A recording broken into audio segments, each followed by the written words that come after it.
Yo, what's up guys? Welcome back to another video. It's your boy Get High, back with another one. First off, I know it's been a minute. I think it's been around 2 months since I last posted, and I appreciate y'all for sticking around. The main reason for the break is honestly just how volatile Tekken has been lately. I actually dropped a combo video a while back, but not long after a major update came out and completely invalidated most of the combos in that video. I didn't want to keep pushing content that could become outdated overnight, especially when the game was constantly getting patched. I mean, it's frustrating to put in that much effort only for it to get wiped out by a hotfix. So I decided to wait it out, let the devs do their thing, fix the core gameplay issues, and now the game feels a lot more stable and playable. And even though there's a patch upcoming in 2 days, I don't think this is gonna change what I'm gonna do in this video. I mean the update.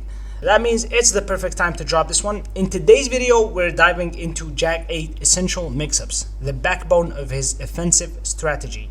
These aren't just flashy moves, we're talking about the real tools that define Jack-8's threat level in high-level play. These mix-ups are what make Jack-8 pretty much Jack-8. So if you play Jack or want to understand how to deal with him, this video is gonna break it all down in detail. Let's get right into it. Before we dive straight into Jack-8 essential mix-ups, I want to break things down a little bit for clarity. I like to separate my videos into sections so everything flows smoothly and makes sense for everyone watching, especially for those still learning the character. Now, let's talk about something important. Jack-8 in Season 2 is not the same Jack we had in Season 1. The introduction of Gamma install completely changed his playstyle. As a Jack main, I can tell you the way I played him back in Season 1 is nothing like how I approach him now. So, before getting into the mix-ups, I will quickly explain what Gamma Howl is and how Gamma install enhanced or altered the stance and its role in gameplay. Once we understand that, I'll go over some general rules and principles behind Jack-8 mix-ups, the foundation behind why they work and when to use them. So, if you're new to it, Gamma install is the red G icon under Jack-8 health bar, introduced in Season 2. You gain it by holding specific moves like back 2, hold, or force crouch down forward 3+4 hold. I will list all the moves that trigger it on screen. Once active, Gamma install enhances 3 key options in Jack-8 Gamma Howl stance, and here is what changes. Gamma Howl 2 becomes a high guard break that reverses slower moves. If your opponent presses anything slower than a jab, even a power crush, this move can reverse it, sometimes even leading to a wall splat or screw. It also gives you a guaranteed 11 frame punish from the guard break, and you can also use the heat smash after using the guard break. Gamma Howl 1, normally a homing move with a follow-up, becomes a full launcher under Gamma install. It doesn't change frame-wise, but now it's a legit mix-up threat. Gamma Howl 3+4 becomes safe, tracking special mid that reverses mids, tracks both sides, and is only -9 on block with Gamma installed compared to -13 without. In heat, it also grants a heat engage if you hit it, and can lead into big combos. This is easily one of Jack-8 best moves, at least for me. Amazing for both pressure and defensive checks. If you know how to use 3+4 when in Gamma stance, you can easily become a beast with Jack. Now, here's the core idea. You use Gamma Howl 2 as your risky offensive mix-up tool to force ducks or force sidesteps. You use Gamma Howl 1 when your opponent starts ducking or sidestepping. It's the mid launcher. You use 3+4, Gamma Howl 3+4 as your safe check. Low risk, great reward, and hard to deal with when spaced well. Mastering these 3 options with Gamma install is key to unlocking Jack-8 full potential. Now that you understand the system, let's move into specific scenarios and how these mix-ups actually play out in matches. Now let's get into the last and most important part of this video, the real situations where you apply Jack-8 mix-ups.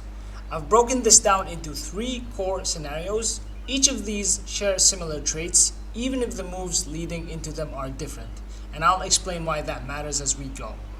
The first scenario is when you are at +4 frame advantage. This situation usually comes from forward 1 down or 1-1 down. both leave you at only +4 when transitioning into Gamma stance. Now Jack-8 fastest move from Gamma is Gamma hold forward, which comes out at 14 frames, meaning it will trade with a jab. At +4, nothing is guaranteed, and your opponent can option select most mix-ups by just sidestepping right and blocking.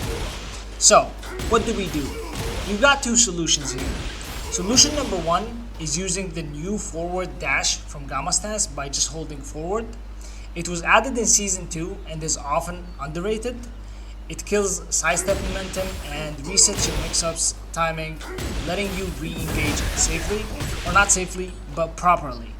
Solution number 2 requires you to have heat. When you are in heat, all while heat is activated, you can just heat smash right after you transition into Gamma stance, which makes your fastest option comes out 10 frames instead of 14 frames. This will block all the attempts to sidestep or to interrupt. The only way to counter this is by going high crush, which is highly risky as well. The second scenario is when you are at +8 or more. Here's when Jack really shines.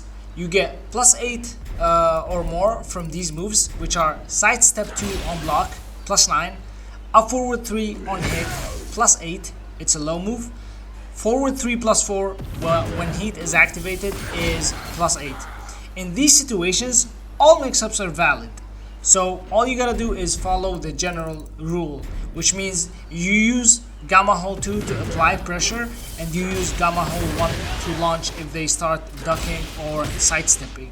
I would always avoid using Gamma 3 +4 when you are +8 or more, because it's pretty much useless and you have the right to just force mix up instead of check. The third scenario is after forward 3 string. This is probably the trickiest out of all the scenarios, and let me explain why. Jack forward 3 has 3 extensions. The first extension is forward 3 1 +2. It's a mid-mid string, uninterruptible, -11 on block, can't be sidestepped, and the second hit, counter hit, launches. It's a great pressure tool and it's great for conditioning.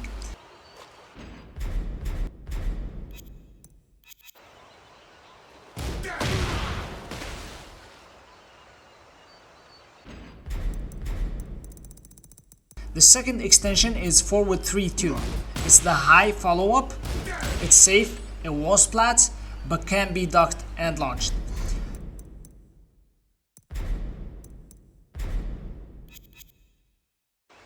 The third and final extension is forward 3 down. This is the transition into Gamma stance, and you transition into Gamma stance from forward 3 at +2 on block, which is very risky.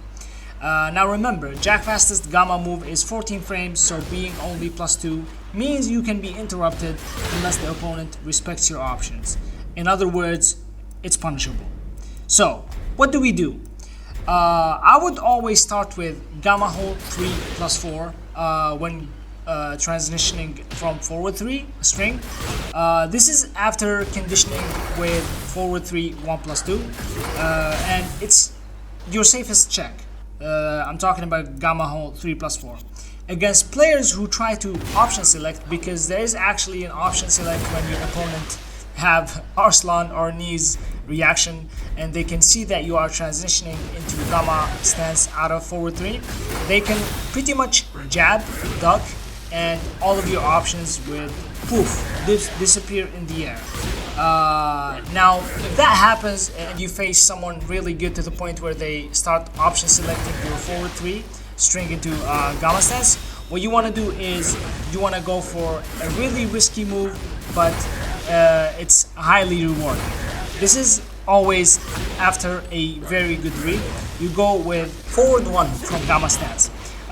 Forward 1 is his launcher. It is launch punishable, but it crushes jabs, which means if they try to option select with the jab, you would go forward 3 and then down and then forward 1, and you would launch them. And of course, when you are in heat, you can always go for the heat smash. It hard punishes any attempt to step or interrupt as it goes out at 10 frame, and you know you are already +2 when transitioning from forward 3. I hope my explanation to the forward 3 string was clear enough. Obviously you always want to follow the general rule when it comes to any scenario. Gamma hold 2 for pressure and forcing your opponent to duck. Gamma hold 3+4 is always for checking, and gamma hold 1 is for a bigger reward when they start ducking or sidestepping. The most important rule here is knowledge check first. Always knowledge check. Don't blindly follow mix-up flowcharts. If your opponent doesn't know the matchup, exploit that, adapt, test reactions, and don't give respect for free. That's gonna wrap it up for this one. Thank you so much for watching. If you've got any questions, drop them down in the comments section below. I always reply to all of the comments. Help me hit that 1K sub milestone on my YouTube channel, and let me know what kind of content you'd like to see next, and I'll catch you all in the next one. Peace out.